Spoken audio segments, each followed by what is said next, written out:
Good evening sir. पहले तो मैं आपको बहुत कांग्रेचुलेट करूंगी और शुभकामनाएं दूंगी कि आपने क्राइम फ्री इंडिया का मूवमेंट स्टार्ट किया, क्योंकि इस मूवमेंट की हमारे देश को बहुत ज़रूरत है। मैं आपके सामने डाटा पेश करूंगी। पीएसआर की रिपोर्ट है कि करेंटली इंडिया में 3 करोड़ केसेस पेंडिंग हैं और इन 3 करोड़ केसेस में 86% of the case district court पे पेंडिंग है। इन 86% ऑफ द केसेस के 80% of the cases criminal matter हैं। तो इससे हमें पता चलता है कि इंडिया में क्राइम का रेट क्या है, कन्विक्शन का रेट क्या है, और जो लोग इस प्रोसेस में इन्वॉल्व्ड हैं, जिनके लिए ये लिटिगेशन स्टार्ट हो जाता है, वो एक्यूज्ड हो या वो विक्टिम हो या वो विक्टिम की फैमिली हो, उनको बहुत लंबा सफ़र तय करना पड़ता है। तो क्राइम फ्री इंडिया की मुहिम डेफिनेटली एक ऐसी मुहिम है जो हमें शुरू करनी चाहिए थी आज से बहुत साल पहले, लेकिन अगर आपने अब शुरू किया है तो आपको इसके लिए बहुत बहुत कंग्रेचुलेशंस एंड शुभकामनाएं। Thank sir, you. मैं आपसे एज अ एडवोकेट मैं आपसे एक बात पूछना चाहती हूँ कि आप जी सर, एज एन एडवोकेट मैं आपसे एक बात पूछना चाहती हूँ। जैसे आपने अपने मिशन में एक ऑटोमेटेड इन्वेस्टिगेशन सिस्टम की बात की है और आप मुझसे कह रहे थे कि रेट ऑफ कन्विक्शन पे इसका बहुत अच्छा असर पड़ेगा। तो क्या आप हमें थोड़ा इलैबोरेट कर सकते हैं कि ये ऑटोमेटेड इन्वेस्टिगेशन सिस्टम से हम एक जो हमारा एक लीगल रिक्वायरमेंट होता है, बियॉन्ड गिल्टी बियॉन्ड डाउट्स, जिसके कारण हमारे बहुत सारे कन्विक्शंस नहीं हो पाते हैं, तो उस एक रिक्वायरमेंट को, गिल्टी बियॉन्ड डाउट वाले रिक्वायरमेंट को, हम क्राइम फ्री इंडिया का जो एक सेगमेंट है, ऑटोमेटेड इन्वेस्टिगेशन सेगमेंट, इससे हम कैसे हासिल कर सकते हैं? आपने बहुत ही अच्छा क्वेश्चन पूछा और इतने महत्वपूर्ण क्वेश्चन के लिए मैं आपको साधुवाद देता हूँ, आपको धन्यवाद देता हूँ और इसके माध्यम से मैं उन पेचीदगियों को एक्सप्लेन कर पाऊंगा जो कि आम जनता तक पहुंचना चाहिए। बेसिकली हमारा पुलिस ऑफिसर जो विवेचक है, वो इस समय ना तो उसके पास right kind of skill set है, ना ही उसके पास समय है। वो जो है कुछ भी करके जो है अपनी जिम्मेवारी पूरी करना चाहता है। जनता का हाल ये है कि जनता जो है ना तो बयान देना चाहती है, ना कोर्ट में गवाही देना चाहती है। तो फाइनली क्या होता है कि वो अपने मन से 61 का बयान लिख लेता है, 161 का बयान लिख लेता है। देखिए, मैं आपको एक बहुत ज्वलंत एग्जांपल देकर समझाता हूँ। हमारे एक साथी हैं, मैं उनका नाम नहीं लूँगा। हमारे साथ मैंने उनके ज़िले का चार्ज उनसे लिया था, हमारे बहुत नज़दीकी भी हैं। एक दुर्घटना में उनके लड़के की डेथ हो गई। उस समय मैं एसपी भोपाल था। मैं मौके पे गया, मैंने अपने निर्देशन में पूरा साइंटिफिक वो जो ना वो किया। डॉक्टर सतपति जो हमारे साथ थे वो भी वहाँ मौके पे आए। हमारे डॉक्टर हर्ष शर्मा हैं जो कि अभी डायरेक्टर एफएसएल हैं मध्य प्रदेश में, वो हमारे एसएसओ थे, वो भी मौके पे आए और हमने लॉकहार्ट प्रिंसिपल, ढेर सारे प्रिंसिपल्स को यूज करते हुए बहुत सारे एविडेंसेस जो ने इकट्ठा किए, ठीक है ना। And we are feeling patting ourselves कि हमने अच्छा काम किया। वी कुड आइडेंटिफाई कि किस व्हीकल ने एक्सीडेंट किया, हम उसको अरेस्ट कर सके, सब कुछ हो सका। कुछ दिनों के बाद मेरे आजी साहब जो है, जो कि मिस्टर एसके दास साहब जो डीजीओ के रिटायर हो चुके, उनका फोन आया। बोला मैथिली जो है ना बाते साहब आए हैं, वो बहुत दुखी हैं। तो मैंने कहा सर क्यों दुखी है? उनके केस का तो विवेचना मेरे सुपरविजन में हुआ और साइंटिफिक हुआ और हमने वो सब चीजें इकट्ठी की हैं और उसमें तो सर्टेनिटी के साथ जो है सजा भी मिलेगी। अब दुर्घटना को तो कोई नहीं टाल सकता है। अब बच्चे की जान गई, वो तो गई है, लेकिन मेरे ख्याल से बाते साहब को तो खुश होना चाहिए कि एसपी ने खुद अपने, क्योंकि मैं उनसे इतना जुड़ा हुआ था, तो मैंने अपने सुपरविजन में वो सब काम कराया, तो वो दुखी क्यों है? तो ही सेड कि साहब उनका कहना है कि मैं एक वरिष्ठ पुलिस ऑफिसर हूँ, मेरा भी बयान नहीं लिखा है, पुलिस वाले ने मेरा बयान फर्जी लिख के जो है ना सबमिट किया है। हमारी क्वालिटी ऑफ इन्वेस्टिगेशन इतनी खराब है जिसमें कि दुर्घटना में एक बच्चे की डेथ हो रही है जो कि सीनियर पुलिस ऑफिसर का बच्चा है, और उसमें भी हम जो है ना उसके जो है ना बयान भी ठीक ढंग से नहीं ले सकते हैं। हमारी पुलिस ऐसी विवेचना कर रही है। इस विवेचना के बावजूद भी जो माननीय न्यायालय जितना भी कन्विक्शन दे रही हैं, वो साधुवाद के पात्र हैं। यदि कोई कहता है कि साहब जो है, देखिए मैं एक और घटना सुनाता हूँ। मैं जब एसपी भोपाल था उसी समय की बात है ये। एक व्यक्ति मेरे सामने आया, उसने कहा कि साहब मैं सुसाइड करने जा रहा हूँ। तो एक यंग एसपी का जो है थोड़ा सा अलग जलवा होता है और अलग सोच होती है। तो मुझे उसकी इस बात को सुन के बहुत गुस्सा आया और मुझे शायद नहीं कहना चाहिए था। यदि कोई सुसाइड जैसी बात करे तो मेरे ख्याल से ज्यादा संवेदनशीलता मुझे उस समय दिखाना चाहिए थी, ऐसा आज मैं महसूस करता हूँ। लेकिन जो हुआ उसको मैं बदल नहीं सकता हूँ। तो मेरी इम्प्रॉम्प्टू रिएक्शन ये हुई कि ये क्या सुसाइड रजिस्ट्रेशन ब्यूरो है क्या, आप यहाँ क्यों आए हैं? तो उसने कहा कि साहब मैं पुलिस के कारण सुसाइड करना चाहता हूँ जी। और उसके बाद जो उसने कहानी सुनाई वो बहुत हृदय विदारक है। उसने कहा कि साहब मेरी जो चाय की दुकान है आपके थाना सैजनाबाद के सामने है, मुझे पुलिस हर केस में गवाह बना देती है, मैं सुबह से लेकर शाम तक कोर्ट में खड़ा रहता हूं सर, मेरे बीवी बच्चे को कौन पाले? अब आप बताइए कि मेरे पास जो है ना सुसाइड करने के अलावा और कोई विकल्प है क्या?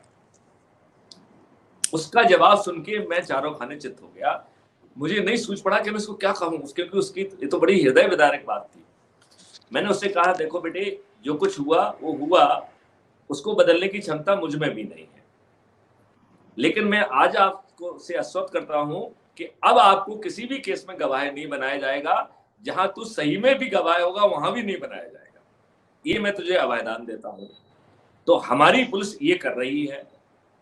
हम जो है रूट कॉजेज में नहीं जा रहे हैं।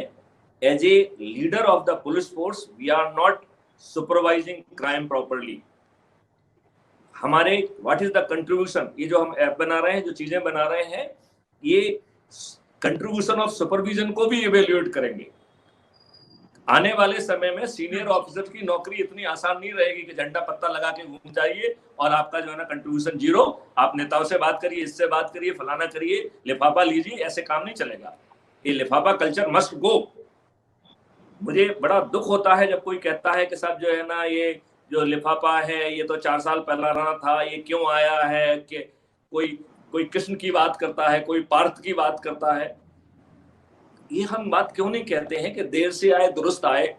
जो कोई भी लिफाफा ले रहा है, हम इतने स्ट्रिंग ऑपरेशन करें कि लिफाफा लेना अपने आप में बंद हो जाए।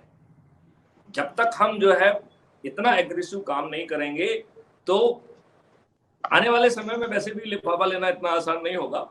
लेकिन एनीवे, क्योंकि लिफाफा जब पैदा ही नहीं होंगे तो देगा कौन? तो अभी चूंकि लिफाफे पैदा हो रहे हैं, बहुत सारी जगह पे पार्टनरशिप हो रही है क्राइम में, तो लिफाफे चूंकि रेवेन्यू जनरेट हो रही है, तो फिर सामने वाला कहेगा कि साहब पूरी रेवेन्यू आप क्यों रखेंगे? तो रेवेन्यू शेयरिंग हो रही है। फिर रेवेन्यू शेयरिंग ब्यूरोक्रेसी में भी और बियॉन्ड ब्यूरोक्रेसी हो रही है। कई जगह पे जो है ट्रांसफर पोस्टिंग में भी सुनने को मिलता है, I don't know what is the reality. तो यदि कोई व्यक्ति अपनी पोस्टिंग पैसे देके कराएगा तो उसके लिए it will become a business, then he has to talk in terms of as a smart businessman return on investment. फिर अब उसको बहुत प्रॉब्लम है, यदि उसकी पोस्टिंग जो है ना पैसे लेके हुई है तो उसको कंटिन्यूएशन का भी अमाउंट देना पड़ेगा। फिर जब उसका ट्रांसफर हो जाएगा तो दोबारा पोस्टिंग के लिए भी चाहिए। तो ये विशियस सर्कल चारों तरफ से घेर रहा है। हम इस विशियस सर्कल के सामने अपने आप को मजबूर पेश ना करें। इस समय हो गया है कि हम आपको सक्षम पेश करें। ये डेमोक्रेसी है, यदि ये दूसरे तरीके से डुएबल है तो उस तरीके से इसे पेश आना ही चाहिए। हम सब लोग जो है ना अपनी लाचारी पेश ना करें। इसमें लाचारी में हम लोग लालची हैं, हम लोग मक्कार हैं, हम लोग धूर्त हैं। यदि हम धूर्त नहीं होते, क्योंकि हम वो कहने का साहस नहीं कर पा रहे हैं। मैं बिना नाम लिए कहता हूं कि जब मैं एडिशनल डीजी एडम था, कुछ लोगों का ट्रांसफर होना था, तो कोई आया मेरे पास के साथ ये ट्रांसफर नहीं हुए हैं, सीएम साहब थोड़ा सा इसमें रुचि रख रहे हैं। तो मैंने कहा कि साहब इनका ये रिकॉर्ड है, जरा सीएम साहब को दिखा दो जाके। देखिए सीएम साहब की जो भी इच्छा है वो तो पूरी हो ही जाएगी, उसकी कोई इसमें कोई दिक्कत नहीं है, क्योंकि मैत्री शरण गुप्त की इतनी हैसियत नहीं है कि जो सीएम की इच्छा है वो पूरी ना हो। लेकिन मैं ये चाहता हूं कि आप इसको उनको दिखा दीजिए, और यदि उनको इसको देखने के बाद भी वो इंसिस्ट करें तो वो हमको बता दीजिए, मैं ऑर्डर करूँ। तो उन्होंने कहा कि नहीं भाई मैं तो नहीं दिखा पाऊंगा। तो मैंने कहा कि अच्छा आप नहीं दिखा पाएंगे तो क्या आप मेरा सीएम से अपॉइंटमेंट करा सकते हैं? हाँ, उन्होंने कहा साहब ये हो जाएगा, कल 11 बजे आप आ जाइए, आपका अपॉइंटमेंट इज फिक्स्ड। अब मैं सीएम साहब के सामने गया, मैंने कहा साहब देखिए आप जो चाहेंगे, आई स्टार्टेड विद दिस, आप जो चाहेंगे वही होगा, लेकिन ये मेरा दायित्व पदी दायित्व है कि मैं आपको बताऊं कि ये गलत संदेश जाएगा, इनका ये रिकॉर्ड है, ये वो इनका वो है, आप इसको एक बार नजर डाल दीजिए और आप जो कहेंगे वही होगा। अब सीएम साहब ने मेरी बिना लिस्ट को देखे उन्होंने कहा नहीं नहीं नहीं नहीं नहीं नहीं, आपको जो ठीक लगता है वो करिए। तो मैंने कहा साहब जो 8 लोग हैं इनमें से 2 लोग ऐसे हैं जो कि बॉर्डर एरिया में आते हैं, यदि इनको पोस्ट भी कर देंगे तो कोई गलत संदेश नहीं जाएगा। मैं माननीय मुख्यमंत्री जी को शायद धन्यवाद देता हूं, उन्होंने कहा कि नहीं नहीं ठीक है, फिर आप 2 को कर दीजिए और 6 को आप कर दीजिए। इसका मतलब ये है कि हम लोग सिर्फ प्रसन्न करने के लिए ऐसी बात करते हैं। यदि हम जिम्मेवारी के साथ राजनीतिक नेतृत्व के पास चीज ले जाएंगे तो राजनीतिक नेतृत्व आपकी बात मानेगा। इस बारे में हम बड़े जोर से बात कहते हैं कि लोग कहते हैं दुल्हन वही जो पिया मन भाई। मैं ये कहता हूं कि अब समय आ गया है कि दुल्हन वही नहीं होना चाहिए जो कि पिया को भाए, दुल्हन वही अच्छी होना चाहिए जो सुसंस्कृत हो, जो कि आचारवान हो, जो कि घर को संभाल के रखे, जो बच्चों को अच्छे ढंग से संभाले, ऐसी दुल्हन जो है ना चाहिए। अब ये समय आ गया है कि हम जाके नेताओं को ये बताएं कि लॉन्ग रन में यही आपके हित में है और शॉर्ट रन बहुत ज्यादा समय तक चलने वाला नहीं है। ये हर किसी को समझना होगा, तभी सही मायने में पुलिस रिफॉर्म संभव है। किसी ने मुझसे ये भी कहा कि आप सेवा में हैं, आपको नहीं लगता है कि आप कंडक्ट रूल का वायलेशन कर रहे हैं? मैंने कहा मैं बिल्कुल कंडक्ट रूल का वायलेशन नहीं कर रहा हूं, मेरा ये पदी कर्तव्य है कि मैं पुलिस रिफॉर्म के बारे में बात करूं। आपको जान के ताज्जुब होगा बेटे कि अभी हमारे 12 जो है problem statement smart India hackathon के हिस्सा है। जो आप बात कह रही थी कि अब हम उसका जवाब पे आते हैं, अभी तो मेरे ख्याल से कुछ पेरिफेरल आंसर चले गए हैं। Now I will come to the core answer. कैसे ये सिस्टम जो है 21 टेक्नोलॉजी को यूज करके कैसे सर्टेनिटी ऑफ डिटेक्शन और कन्विक्शन पे ले जाएगा, ये आपका मूल क्वेश्चन है। तो इसके लिए एक ऐप जो है ना बन रहा है, और बल्कि देखा जाए तो एक कहना तो गलत होगा, ऐसे हजारों ये ऐप बन रहे हैं जो बिल्कि एक ऐप में कन्वर्ट हो जाएंगे। और ये ऐप एक डायनामिकली कंस्ट्रक्टेड ऐप होगा जिसको हम इच्छाधारी ऐप कह सकते हैं। मतलब वो आपको कहीं कोई बटन नहीं दबाना है, वो आपके एफआईआर से कंटेंट से सब चीजें निकाल के आपको क्या करना चाहिए वो अपने आप के रूप को बदल देगा। और आपको जो है वो हर छोटी मोटी चीज को पकड़ेगा, वो जो आप शायद नेकेड आई से नहीं देख पाएंगे वो भी उसे देख पाएगा। राइट, आगे चल के जो है हम स्टार्टअप के माध्यम से ड्रोन और रोबोटिक सर्विसेज का भी प्रोविजन कर रहे हैं। इसमें मेरी बहुत कॉन्शियस सोच है कि ये डिवाइसेस हम जो है पुलिस को नहीं देंगे। यदि हम ये डिवाइसेस पुलिस को देंगे तो वो स्टोर रूम की शोभा बन जाएंगे। तो वो डिवाइसेस स्टार्टअप के पास रहेंगे, जो कम्पीट करेंगे उनके जो है ना रेट्स तय होंगे कि साथ आपकी सर्विसेज का आपको क्या पैसा मिलेगा, और सिस्टम से जैसे ही क्राइम होगा उनके पास रिक्विजिशन चला जाएगा। तो यहाँ तो ऐप में खुद ही जो है ना सब चीज कैप्चरिंग करने की व्यवस्था होगी, बट ड्रोन और रोबोट से भी जो व्यवस्था होगी दैट विल बी एडिशनल, तो वो और उसको अच्छा ढंग से कर देगी। एंड देन जो है सीन को कलेक्ट करना, देन उसको प्रिजर्व करना, जो छोटे मोटे टेस्ट संभव हैं उनको वो रियल टाइम बेसिस में वहां करेगी। देन आपके इस क्राइम को चूंकि जैसे जितना डिटेल कैप्चर होता जा रहा है वो डिटेल जो है ना डाटाबेस में जा रहा है, जो कि हिस्टोरिक डाटा से क्या इन्फ्रेंस निकलना चाहिए उसके ऊपर बड़ी बड़ी एल्गोरिथम काम कर रही हैं, जो इस एआई इंटेलिजेंस जो एआई के माध्यम से वो जो है क्या रिलेवेंट इंफॉर्मेशन है वो रियल टाइम बेसिस में विवेचक को परोसी जा रही है। तो एक जहां पे उसको एविडेंस कलेक्शन में मदद की जा रही है, वहीं पे हिस्टोरिकल डाटा से जो खबर हो सकती है उसको निकाल के, जैसे hot spots, criminal cluster, routes used by the criminals, and उस रूट्स पे जो और सीसीटीवीज लगे हैं और आगे चल के ढेर सारे और लगेंगे जो हमारा, क्योंकि हम इसमें सरकारी पैसा खर्च करेंगे नहीं, तो आने वाले समय में India will become hub of the CCTVs and IoT devices. क्यों? क्योंकि उनको रेवेन्यू स्ट्रीम मिलेगी और इससे इतना ज्यादा पैसा उनको मिलेगा कि return on investment will be something like 3 months to 6 months और एट द मोस्ट में भी 1 year। तो जब एक साल में जितना पैसा आप लगाएंगे वो वापस मिल जाएगा, तो for their profit vision, n number of the people from the private sector, individuals, companies, corporate, they will come forward to put IoT devices, they will come forward to put the CCTV devices, क्योंकि उसमें revenue sharing model पे रहेगा, police विभाग कुछ purchase नहीं करेगा। तो ये सिस्टम जो है ढेर सारी कैलकुलेशन करके IoT डिवाइसेस से और CCTV से भी एविडेंस कैप्चर करेगा, फिर उसको वैलिडेट करने के लिए वो पब्लिक के पास, आईओ के पास ले जाएगा, पब्लिक के पास ले जाएगा। आगे चल के हम इसमें लीगली एक्सेप्टेबल आइडेंटिफिकेशन प्रोवाइड का प्रोविजन रखेंगे, राइट? अभी हमारी वो क्षमता नहीं है, लेकिन हम वो क्षमता बहुत जल्दी 5-6 महीने में डेवलप कर लेंगे। तो हम लीगली एक्सेप्टेबल जो है आइडेंटिफिकेशन परेड में जाएंगे, जिसमें रिमोटली मजिस्ट्रेट का पार्टिसिपेशन होगा। इसमें कहीं ट्रांसफर ऑफ पावर कहीं नहीं है। We will use the magistrate for that purpose and they will be playing their role in identification. तो हम आइडेंटिफिकेशन जैसी चीजों को वो यूज करेंगे। देन जो है 91 CRPC के तहत क्या रिक्विजिशन करना है, ये हम आईओ को बताएंगे। आईओ का काम सिर्फ सिग्नेचर करना होगा। वो जो है जहां कहीं भी होगा उसको जो है उसको रिक्विजिशन करके रियल टाइम बेसिस पे वो प्रोसेस करेगा कि उसके इन्फ्रेंसेस मिल जाए। इसमें जो डाटा है वो उस डाटा को हम पुलिस को नहीं देना चाहते हैं, क्योंकि पुलिस के बहुत सारे डाटा जो है वो कंप्रोमाइज हो जाते हैं, स्पेशली जहां पुलिस और क्रिमिनल का पार्टनरशिप है, जो कि हम जिस समस्या से जूझ रहे हैं, तो वहां पर ये बड़ा रिस्की हो जाता है। क्योंकि जो इन्फॉर्मेशन यदि पुलिस के पास पहुंचेगी तो पुलिस कई बार इस डर से कि मैं ना फंस जाऊं, वो पूरी इन्फॉर्मेशन क्रिमिनल से शेयर करता है या सेखी बगाड़ने के लिए पत्रकारों से शेयर करता है। तो दोनों ही जो है ना, नेट रिजल्ट तो ये है कि आपका जो है nut and bolts are being exposed. कहते हैं जैसे सरदार वल्लभ भाई पटेल ने कहा था कि nobody should play with the जो है ना टूल्स, और हालांकि उन्होंने जो है that he told in terms of the bureaucracy, उन्होंने कहा कि ब्यूरोक्रेसी से आप छेड़खानी मत करिए, it is steel from, don't play with it. अब हम उसी बात को जो कह रहे हैं कि हम एविडेंस और टेक्निकल टूल्स और उनकी बात कर रहे हैं। आज एक पत्रकार पूछता है कि आपने सीडीआर लिया कि नहीं लिया, PSTN डाटा लिया कि नहीं लिया। Why we are discussing these things?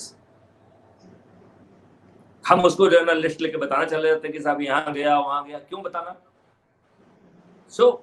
मेरे ख्याल से जो है ना, हम जस्ट सेखी बगाड़ने के लिए बहुत अहित कर रहे हैं। अब ये सेखी बगाड़ने का समय खत्म हो गया है। आप सुपरविजन करके सच में कंट्रीब्यूट करो, जो नहीं कर रहे हो। सेखी वेखी लेने के चक्कर में ठीक नहीं रहे। 10 बोतल पकड़ी, जो कि थानेदार ने जो है ना उससे कहा कॉन्ट्रैक्टर से कि मुझे ऑपरेशन करना है, 10 बोतल भिजवा दो, और उसको पकड़ के फिर एक सपरा है कि आदरणीय जो है ना पुलिस अधीक्षक, माननीय एडिशनल SP, माननीय CSP के नेतृत्व में जो है ना एक दबिश दी गई जिसमें 10 बोतल पकड़ी गई है। ये कोई नहीं कहता है कि 10 बोतल लाने के लिए कहा गया, उसने 10 बोतल पेश कर दी है, और जो जितने ज्यादा बदमाश होता है वो उतने ज्यादा ऐसे केसेस बना देता है कि उसके लिए बड़ा आसान होता है। आपने कहा कि आप चाकू और आर्म्स लेंस की बहुत बात करिए, तो उसने क्रिमिनल रिकॉर्ड के लोगों को लिया और धर दिया। I am saying it is creating lot of problem.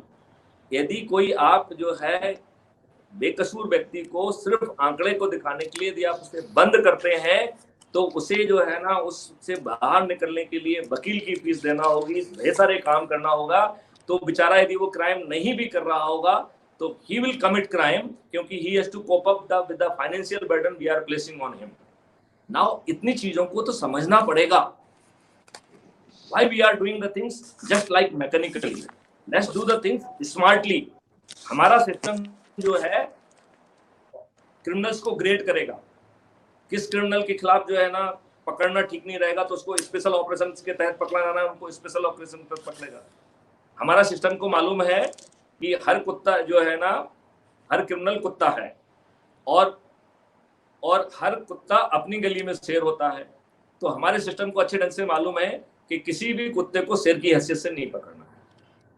तो वो, और चूंकि उसे मालूम है कि तुम कहाँ क्या करते हो, तो वो अपनी मर्जी से आपको पकड़ लेगा। अब यदि एज्यूम करिए कि आप कभी कभी कुत्ते को शेर की हैसियत से इसलिए पकड़ना चाहते हैं जिससे पब्लिक में एक मैसेज जाए, तो फिर पुलिस जो है ना शेर की तैयारी से जाएगी। यदि जब वो शेर की तैयारी से जाएगी तो उसको जो है ना ऐसे ऐसे 8 हमारे जो है ना, हमने इतने प्रीशियस जो है ना अपने अधिकारियों को खो दिया है, ये अधिकारी नहीं खोएंगे। It is a very wrong message. और इसमें मैं तो माननीय अदालतों से भी कह रहा हूं कि अभी हम लोगों ने जो बहुत सारे वो किए हैं, ये जो कुछ भी हम कर रहे हैं ये एक पाप की कैटेगरी में है। यदि मुझे अभी भी याद है कि अरुण सूरी जी ने जो है ना एक आर्टिकल लिखा था, जब उन्होंने कहा था कि वी आर कमिटिंग ए सिन, यदि ऐसा सिन होगा तो पंजाब जो है ना कब अपने उससे हट जाएगा, ये आप नहीं समझ रहे हो। आप जिन सूरबीरों ने अपनी जान खतरे में रख के जो है ना उस समय जो ऑपरेशन किए हैं, उनको जो है सब लोग मिलके और उनको जेल में बंद कर रहे हैं, ये कदापि ठीक नहीं है। वो जो है ना सब लोग कहाँ चले गए थे जब जो है ना चारों तरफ जो है ना आतंकवादियों का आतंक था, तब तो जो है ना सभी जो है ना ब्यूरोक्रेट, सभी जुडिशरी और सभी जजेस जो है ना दड़बे में घुसे हुए थे। जैसे ही जो है ना कंट्रोल कर लिया तो सब शेर बन गए। आपकी वो शेर वाली जो है ना वो कब कहाँ गई थी वो। सो मेरा ये कहने का मतलब है कि हम जो है बदमाशों को बड़ा बनने के पहले we can cut them, and हमारा सिस्टम जो है इतने महाबलियों को आइडेंटिफाई करेगा और वो जिस हैसियत का होगा उस रिस्पॉन्सिबिलिटी के तहत, प्राइमरी, सेकेंडरी और टर्सरी रिस्पॉन्सिबिलिटी के तहत वो हर दिन जो है ना एक महाबली को जो है ना निपटाएगा। यहाँ निपटाने को आप इनकाउंटर मत मानिए, I will arrest them, right. And चूंकि हमारे पास बहुत एविडेंस होंगे तो हम उसको सजा भी दिला पाएंगे, तो आप उसको डोंट निपटाने को आप जो है ना इनकाउंटर मत मानिएगा। ठीक है ना। तो नहीं सर, बिल्कुल करेक्ट स्पिरिट में ही ले रहे हैं, थोड़ा सा बस भाषा का अंतर है। सर इसी से रिलेटेड एक क्वेश्चन मुझे आगे ये पूछना था कि आपका जो आपकी बात का जवाब पूरा हो गया है या मैं उसे और खोलूं, क्योंकि इसमें जो है वो जो है नहीं सर, आगे चल के इसमें एक्सपर्ट ऐप बन रहा है, तो वो जो एक्सपर्ट जो है ना they would be in position to guide investigation directly, और उनके जो स्पेशलाइज्ड डिवाइसेस हैं IoT डिवाइसेस के तहत they will be also integrated with the app, तो वो अपने उन स्पेशलाइज्ड डिवाइसेस का भी यूज कर पाएंगे और हम वो एविडेंसेस को कैप्चर कर पाएंगे। और वो एविडेंस जो है ना जो कैप्चर करेंगे उनके साथ 3 सर्टिफिकेट भी हर एविडेंस के साथ जो है ना लग जाएंगे। Certificate of integrity, certificate of admissibility under section 65B and certificate of integrity, sorry certificate of chain of custody. तो यदि उसका जो डाटा है या डॉक्यूमेंट है यदि वो डिजिटली मूव हुआ है तो उसकी डिजिटल चेन ऑफ कस्टडी को पेश किया जाएगा, और यदि कोई चीज फिजिकली मूव हुई है तो फिजिकल चेन ऑफ कस्टडी को भी मूव किया जाएगा। तो जहां टेक्नोलॉजी कहीं मैनिपुलेशन की क्षमता रखती भी है, उस नेगेटिव टेक्नोलॉजी को किसी भी मैनिपुलेशन का कोई स्कोप नहीं रहेगा। और हम कोर्ट को बहुत मदद करने वाले हैं, हम कोर्ट को भी बहुत मदद करने वाले हैं, तो लिहाजा conviction will be A certainty.